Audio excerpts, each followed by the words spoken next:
नमस्कार किसान भाइयों, स्वागत है आपका YouTube चैनल नंबर 1 खेतीबाड़ी में।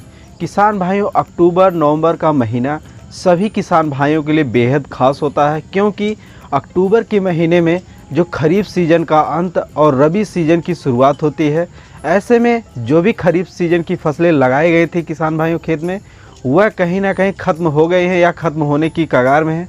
ऐसे में किसान भाइयों के मन में यह असमंजस बना हुआ है कि अब की सीजन में कौन सी ऐसी फसल लगाई जाए जिससे हमें बेहतरीन लाभ मिले और उत्पादन भी उसका होता रहे। तो किसान भाई, इस वीडियो के माध्यम से हम आपको यही बताने वाले हैं इस महीने में आप कौन कौन सी फसल ऐसी है जो लगाकर बेहतरीन रेट ले सकते हैं। किसान भाइयों, बिना विलंब किए आइए वीडियो को स्टार्ट करते हैं कि आप अक्टूबर नवंबर के महीने में ऐसी कौन सी फसल लगाएं जिससे आपको बेहतरीन उत्पादन के साथ। आज है 12 अक्टूबर और आपको सिर्फ समय का ध्यान रखना है कि अगर आप सही समय पे सही फसल का चयन कर लेते हैं तो आपको यहाँ पे मुनाफा मिलेगा। अगर आप सही समय पे सही फसल का चयन नहीं कर पाते हैं तो आपको ज़्यादा उत्पादन तो मिल जाएगा, लेकिन आपको अच्छा रेट मार्केट में नहीं मिल पाएगा, क्योंकि इस समय जो है सभी किसान भाई इस फसल को उगा लेते हैं। तो किसान भाई, इस महीने की जो फसलें हैं वो हमने सीरीज में उतारी हैं। जैसे आपका हो गया सब्जी वर्गीय फसल, सलाद वर्गीय फसल प्लस साग वर्गीय फसल।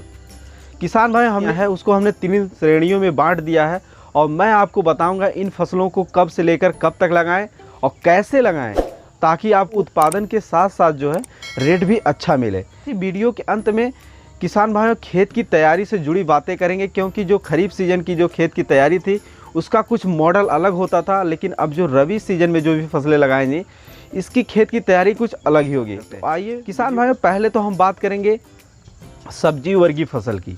तो किसान भाइयों, रबी के सीजन की जो सबसे पहले नंबर पर सब्जी है जिसका डिमांड मार्केट में हमेशा बना रहता है मार्च अप्रैल तक, वो है फूल गोभी। किसान भाइयों, इस महीने में आप फूल गोभी की खेती कर सकते हैं, पत्ता गोभी की खेती कर सकते हैं, साथ में ब्रोकली की भी खेती कर सकते हैं, जो कि आजकल मार्केट में उसका जो है डिमांड हमेशा बरकरार बना रहता है। तो आप ब्रोकली की खेती कर सकते हैं।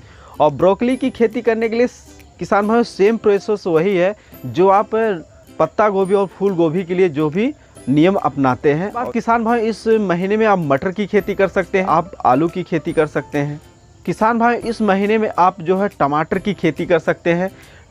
किसान भाई, आपको देखना पड़ेगा कि आपके एरिया में सबसे कम फसल किस चीज़ की लगाई जा रही है और मार्केट में उसका डिमांड है, आप उसको भी फिर बात करते हैं यहीं पे सलाद वर्गीय फसल।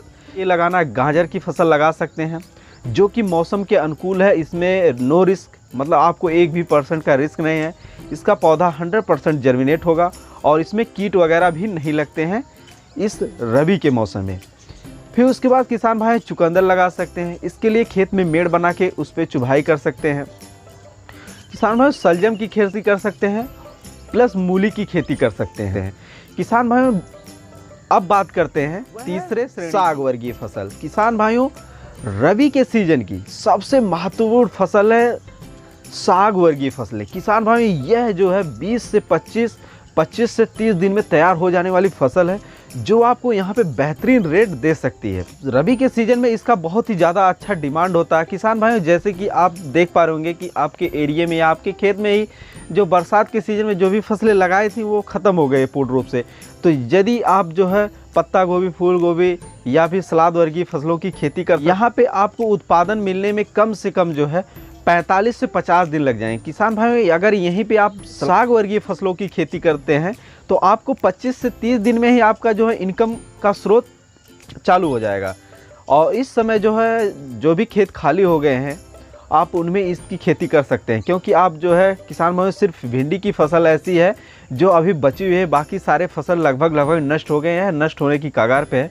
ऐसे में आप जो है साग वर्गीय फसलों की खेती करें और अपना मुनाफा कंटिन्यू रखें, क्योंकि अगर आप जो भी दूसरी फसल करते हैं तो आपकी जो है जो भी फसल है वह जो है काफ़ी दिन बाद तैयार होगी। तो आपको साग वर्गीय फसलों में कौन कौन सी फसल लगानी है, जैसे कि आपकी पालक लगा सकते हैं, मूली लगा सकते हैं, धनिया लगा सकते हैं। किसान भाइयों, धनिया के लिए बहुत ही मौसम अनुकूल है, 1% आपका जर्मिनेट ख़राब नहीं होगा। किसान भाइयों, यहाँ पे आप पालक, मेथी, सोया, धनिया, किसान भाइयों सरसों की खेती कर सकते हैं। साग में डालने के लिए सरसों की खेती की जाती है।